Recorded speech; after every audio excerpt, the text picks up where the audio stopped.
I worked as a cleaner in the same office where I'm now the CEO. The scent of lemon polish and ambition. That's what I remember most. I was 20, and my world was a mop bucket, a spray bottle, and the silent, sleeping halls of a giant company. At night, the fluorescent lights hummed a low, lonely song as I moved from desk to desk, from floor to floor. The building was called InnovateCorp, and in the daytime, it was a blur of suits, hushed voices, and a kind of energy I could only dream of. But at night, it was just me, a boy with a mop, and the quiet ghosts of the dreams that were left behind. I worked as a cleaner in the same office where I'm now the CEO. My name is Liam, and I was just trying to get by. My parents, Maria and James, both in their 50s, were working 2 jobs to make ends meet, and I wanted to help. The cleaning job was simple. No one bothered me. I came in at 9 p.m. and left at 5 a.m., before the first coffee maker even started to drip. The floors were my canvas, the desks were my still life paintings. As I polished them, I would sometimes pause and look at what was left behind. A crumpled paper with a complex-looking diagram, a post-it note with a string of numbers that meant nothing to me. A coffee mug with a quote about innovation. It was like I was a ghost, invisible, but seeing everything. I saw the winners in their offices on the top floor. They had floor-to-ceiling windows that looked out over the city. Sometimes, I would see them working late, their faces lit by the blue glow of their monitors, their heads in their hands, their ties loosened. They were the kings and queens of this concrete kingdom, and I was just the ghost who tidied up after them. My favorite floor was the product development lab. It was a beautiful, chaotic mess. Whiteboards were covered in scribbles and equations. There were discarded notebooks on every table and prototype models sitting like strange sculptures. I would carefully move around everything, never touching the delicate models, never erasing a single line on the whiteboards. I felt a strange kind of kinship with the people who worked there. They were builders, creators. I was just a cleaner, but I had a quiet hope that one day, I could be a builder, too. I had a desire that went beyond just getting by. That desire was a small, flickering flame, a secret I kept hidden from everyone. I knew I couldn't afford college. We barely had enough to put food on the table. But every night, as I cleaned, a plan started to form in my mind. This office, this beautiful, sprawling place, could be my university. The discarded papers, the books left on desks, the notes on the whiteboards, they were my textbooks. I started a new ritual. After I finished cleaning a desk, I would quickly read any papers left on it. If I saw a book, I would jot down the title and author. When I got home in the morning, exhausted from the night's work, I would go straight to the public library. I would find those books and read them, taking meticulous notes. I taught myself about business principles, marketing strategies, and finance. It was all a big jumble at first, but I couldn't stop. Every night, as I cleaned, the words and numbers and diagrams I was reading started to make a little more sense. The strain of my double life was immense. I was working all night and studying all day. My parents saw my exhaustion. My mother, with tears in her eyes, would tell me to rest, to slow down. My father, a quiet, stoic man, would just look at me with a worried expression.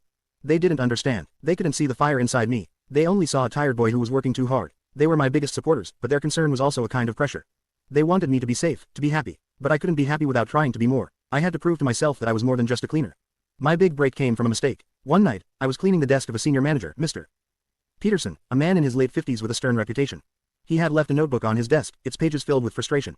It was a complex financial model for a new product launch. I saw the numbers were all wrong. They couldn't get the calculations to work. I had read about financial modeling in a library book, and I immediately recognized the problem. They had made a small but critical error in their formulas. For 2 weeks, I worked on it in secret. I came home in the morning and immediately opened my laptop. The numbers and formulas were a confusing mess, but I kept pushing. I had a promise to keep to myself. When I finally had the correct solution, I knew I had to take a risk. It was a terrifying thought. I was a cleaner. Who would listen to me? I decided I had to try. The day of the presentation, I waited for Mr. Peterson to arrive. He came in, his face tense and tired. He looked at me, a young kid in a cleaner's uniform, with a mix of surprise and confusion. I handed him my notebook, my hand trembling slightly. I have a solution for your problem, sir, I whispered. He looked at the notebook, and his stern face softened with a flicker of disbelief. He took it, his eyes darting from my face to the pages and back again. I'll look at it, he said, and I knew that was all I was going to get. I went back to my job, my heart pounding in my chest.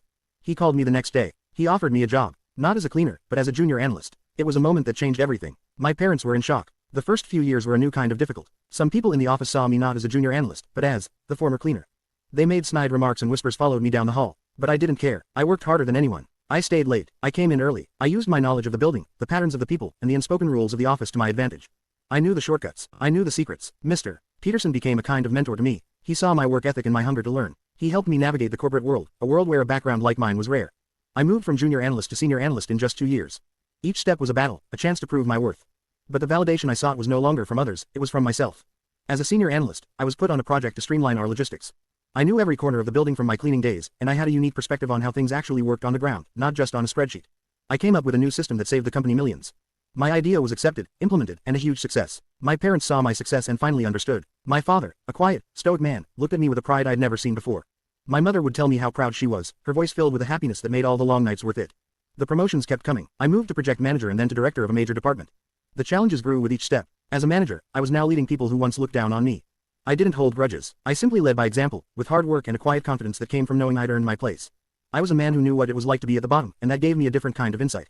I understood the ground level, the small problems, the things that were easy for people at the top to miss. I was in my late 30s when the CEO, a man in his 60s who had built the company into what it was, announced his retirement. The company was in a state of chaos. The board was in a frenzy, searching for a new leader. I was an unlikely candidate. My resume wasn't filled with Ivy League degrees and prestigious internships. It was a story of a long, difficult climb. I gave a presentation to the board. It wasn't about numbers or charts. It was about my journey. I spoke of a young man with a mop and a bucket. I spoke of the company's spirit, the one I had witnessed from the shadows. I told them I knew InnovateCorp better than anyone, not just from the top down, but from the bottom up. I knew its strengths and its weaknesses, its dreams and its secrets.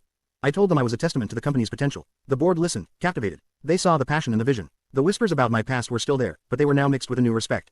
They saw a man who had built himself from nothing, who knew every part of the company from the basement to the top floor. And they gave me the job. Today, I'm the CEO. I sit in the top floor office I used to clean. The same office where I saw the winners, working late, their ties loosened.